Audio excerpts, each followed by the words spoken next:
కష్టపడిన పేదవాడు ఉంటాడు, ఒక 6 ఎకరం పిల్లలకి పెళ్లి చేయాలని కొనుక్కుంటాడు. ఆ కాగితాలు వాళ్ళ దగ్గర ఉంటాయి. ఏ విధంగా పెళ్లి చేస్తాడు? మాట ఇస్తాడు అల్లుడికి, మాట తప్పుతాడు. అక్కడ సంవత్సరం పోయే కొన్ని కుటుంబాలు వీధులు పడతాయి. దీనికి ఆలోచిస్తే పర్యవసానం ఏంటంటే సర్వనాశనం చేయాలని ప్రజల్ని ఆయన కంకణం కట్టుకున్నాడు.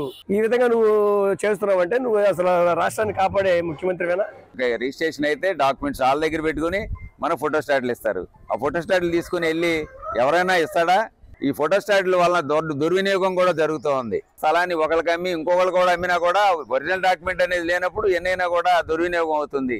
ఈ టీఆర్ఓ గవర్నమెంట్ నియమించిన వ్యక్తి కాబట్టి, ప్రభుత్వం నియమించిన వ్యక్తి కాబట్టి ఆ శాసనసభ్యుడి చేతిలోనో ఆ పార్లమెంటు సభ్యుని చేతుల్లోనో ఉన్నప్పుడు ఎవరికైనా ఆస్తి మీద రైట్ అంతా కూడా ఒక ఎమ్మెల్యేకి ఎంపీకి తాకట్టు పెట్టినట్టుగా ఉండే పరిస్థితి ఈ చట్టం పేరుతో ఉంది.